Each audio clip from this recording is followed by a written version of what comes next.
only China could build such a highway in the sky. In the blink of an eye, it has already sent electricity from Xinjiang to Anhui, 3,300 kilometers away. This is the most powerful ultra-high voltage line in the world today. The Jikan UHV line. Its voltage level is 1,100 kilovolts. So what does that mean? This is the 220 volts that power your home.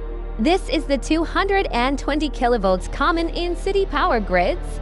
And this is the 1,100 kilovolts of the most powerful UHV line. Looking across the globe, China is the only country that possesses such powerful UHV transmission capabilities. So how did we do it? Welcome to the new Chonglongkaiwu series from the Institute of Planets. Let's rediscover these mind-blowing human technologies together. First, we need a new way of seeing. This is the world through a thermal imaging camera. Through it, we discover that these conductors, which transmit immense electrical power, are only around 20 degrees Celsius. They're not showing any signs of serious overheating. In fact, heat signifies energy loss in the line. And for a line that spans thousands of kilometers, even an accumulated loss of 1% would be a colossal waste. And UHV is the key to reducing that line loss. We know that. The higher the current, the greater the energy loss from heat. A simple formula tells us that when transmitting a fixed amount of power, if you want to reduce the current, the only way is to increase the voltage. But how is it possible to raise the voltage to 1,100 kilovolts? The answer lies in this behemoth right next to me. Let's pull it out for a look. This is the converter transformer for the Jikan UHV line. It's about 6 stories high. Inside it, let's pull it out for a look. This is the converter transformer for the Guquan UHV station. It's about 6 stories high. Inside it, there are 2 sets of base coils weighing tens of tons. It's like a super plus version of a regular transformer. By adjusting the ratio between the 2 sets of coils, you can use electromagnetic induction to obtain different voltages. But just transforming the voltage isn't enough. Perhaps you've already noticed, before the word transformer, there's another word, converter. This is because the power sent from the power plant is alternating current, which uses 3 transmission lines. But what the ultra-high voltage line sends out is direct current, which only requires 2 transmission lines. The direction and voltage of DC transmission are constant, resulting in less loss, which makes it more suitable for long-distance transmission. And so, at the starting point of this ultra-high voltage line, the Changji converter station in Xinjiang, the alternating current from the power plant passes through thousands of pieces of equipment like AC filters, converter transformers, and converter valves to complete its transformation and get ready to go online. 3,300 kilometers away in Guquan, Anhui, there is another converter station just like this one.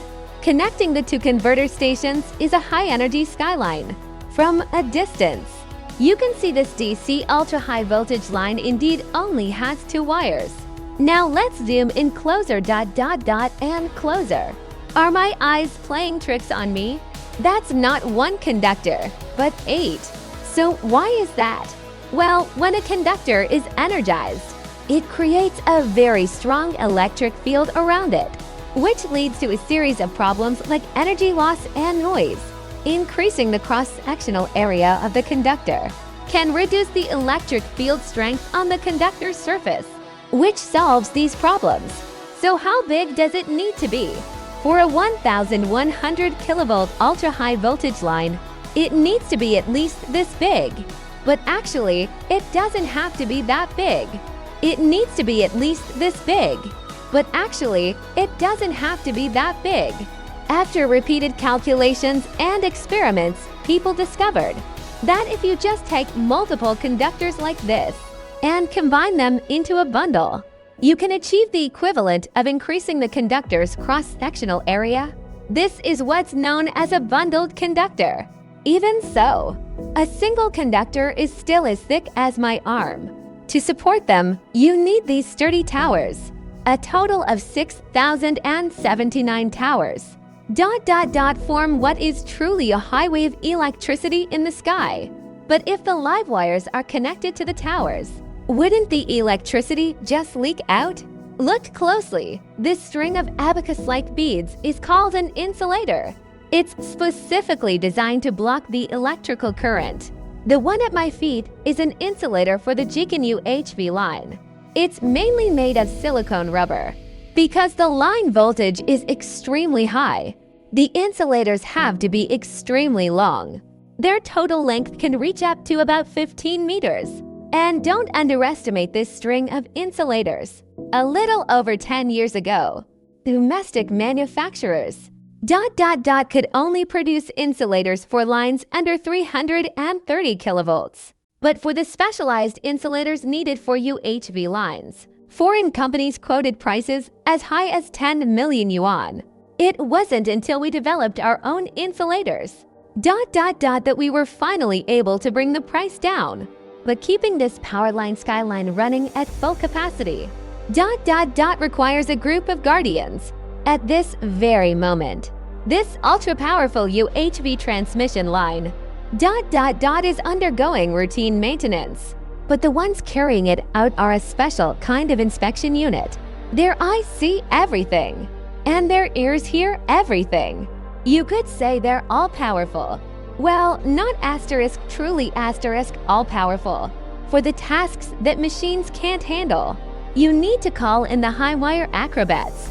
You might go your whole life without ever knowing they exist. That's because inspections can still be carried out while the line is operating normally. They walk on high-voltage lines carrying tens of thousands of times the safe voltage for a human body.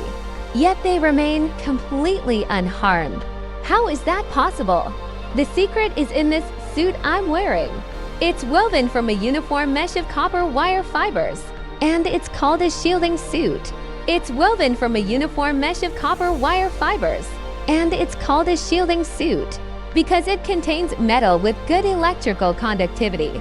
The resistance of this shielding suit is only 0.2 ohms, which is far lower than the human body. This way, the electric current will pass through the shielding suit, bypassing the human body and ensuring safety. I'm now wearing this golden armor from the state grid.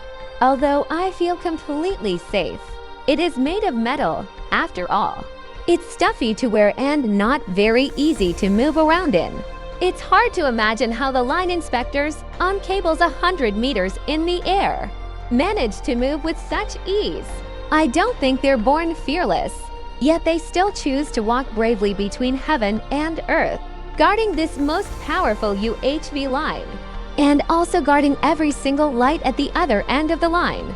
As of the end of 2023, the GKNU HV line has cumulatively transmitted 250 billion kilowatt-hours of electricity, enough for you watching this screen to use for 260 million years, together with 3 other lines. It forms the 4 major channels for transmitting power out of Xinjiang.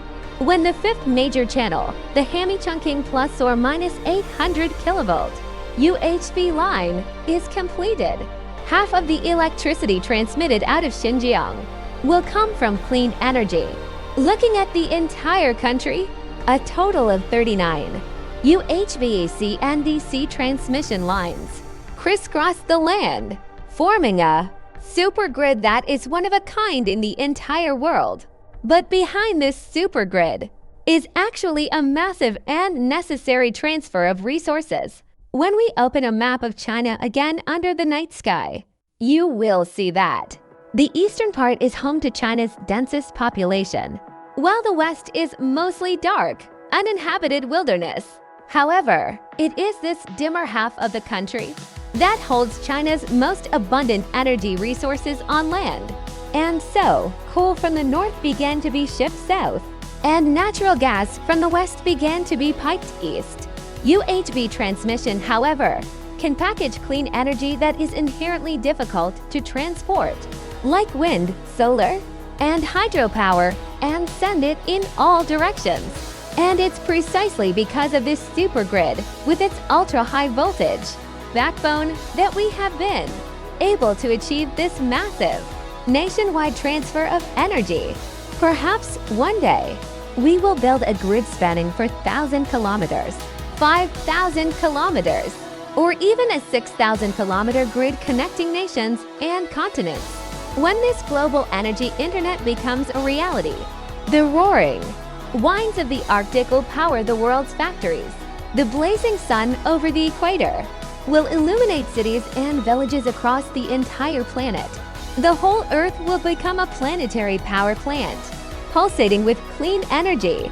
And when that day comes, as we look back on the path we have traveled, we will find that its beginning was right here on this very line before your eyes.